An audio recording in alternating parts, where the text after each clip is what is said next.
नमस्कार, आप देख रहे हैं एम न्यूज 24/7। पेश है आज की सुर्खियां। संयुक्त राष्ट्र ने कहा नीतीश क्लाइमेट लीडर।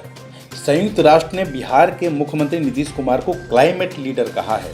उसके high level round table conference में बिहार सरकार के जल जीवन हरियाली अभियान को दुनिया के लिए नजीर बताया गया है। जलवायु परिवर्तन के मुद्दे पर बिहार को यह कॉन्फ्रेंस वर्चुअल मोड में हुआ है। इसे नीतीश कुमार के अलावा कई देशों के प्रधानमंत्री एवं प्रमुख नेताओं ने संबोधित किया।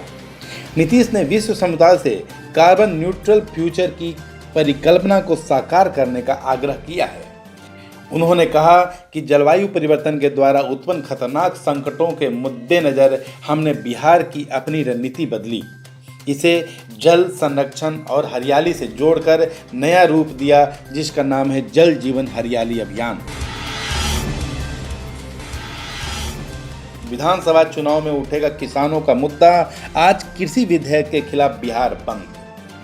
कृषि बिल के खिलाफ आज बिहार बंद किया गया है। राजद, कांग्रेस, जाप, कम्युनिस्ट पार्टियों सहित कई अन्य दलों ने भी शुक्रवार को प्रस्तावित देशव्यापी बंद का समर्थन किया है।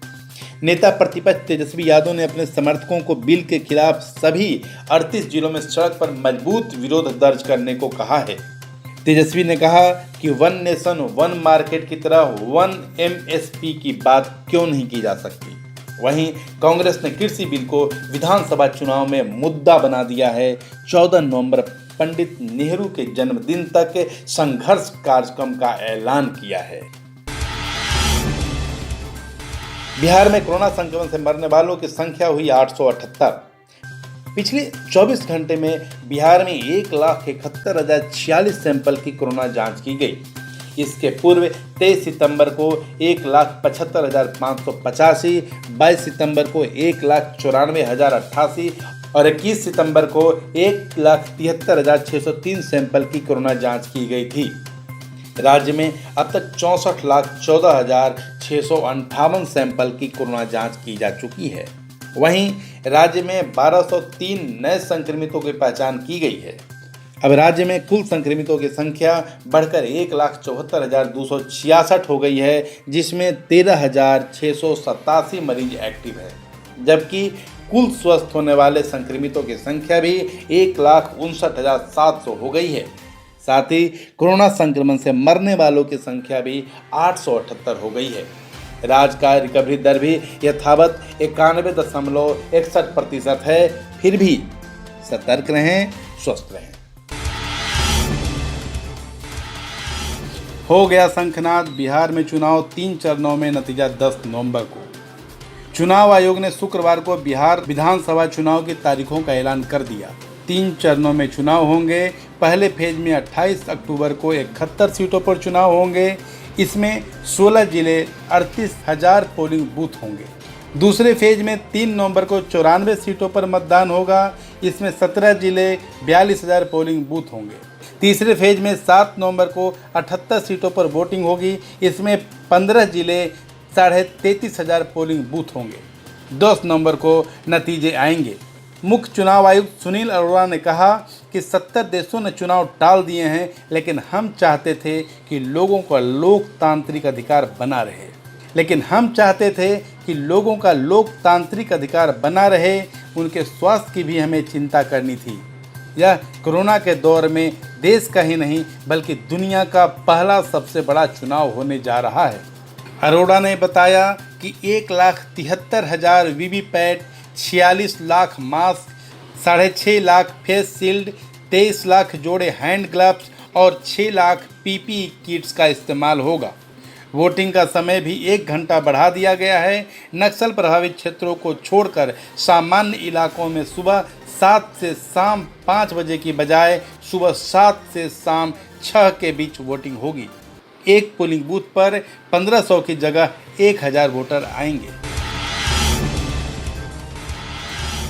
लोजपा चाह रही चिराग बने सीएम, पप्पू का डायरेक्ट तो रालोसपा का इनडायरेक्ट सपोर्ट।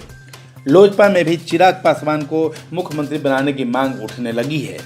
पार्टी के अनुसार बिहार की जनता 15 साल बनाम 15 साल की सरकारों को देख चुकी है। इस बार वर्ष 2020 के विधानसभा चुनाव में जनता एक बेहतर विकल्प ढूंढ रही है। इसके लिए चिराग पासवान सबसे बेहतर विकल्प हैं, जिनके पास राज्य को विकसित बनाने का पूरा रोड मैप है। जहां प्रमुख पप्पू यादव ने भी कहा कि बड़े व छोटे भाई को 30 साल दिए, मुझे 3 साल दीजिए, बदलाव दिखाई देगा। गुरुवार को चुनावी घोषणा पत्र की बजाय प्रतिज्ञा पत्र जारी करते हुए कहा कि शपथ लेता हूं कि वादा पूरा नहीं हुआ तो मेरी सरकार इस्तीफा दे देगी। प्रतिज्ञा पत्र में बिहार को विकसित बनाने का वादा किया गया है। पप्पू ने कहा कि हम तो पहले से कह रहे थे कि चिराग पासवान सबसे बेहतर सीएम होंगे। उन्होंने कहा कि नए लोगों के हाथ में कमान आने से राज्य का भला होगा। वहीं रालोसपा के जिला अध्यक्ष से लेकर प्रदेश और राष्ट्रीय स्तर के पार्टी नेताओं की बैठक में महागठबंधन से अलग होने की वकालत की गई है। महागठबंधन से अलग होने का अंतिम फैसला लेने के लिए राष्ट्रीय अध्यक्ष उपेंद्र कुशवाहा को अधिकृत किया गया है। बैठक में तीसरा मोर्चा बनाने पर भी जोर दिया गया। उपेंद्र कुशवाहा ने कहा कि तेजस्वी में नीतीश से मुकाबला करने की क्षमता नहीं है।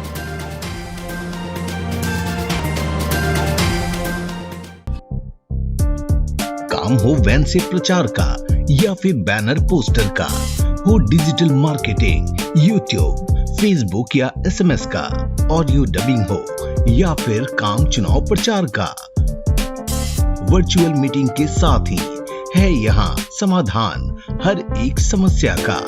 और हाँ, चुनाव प्रचार के लिए स्पेशल पैकेज भी है, तो फिर जल्दी ही संपर्क करें 8651504128 या 9065986645।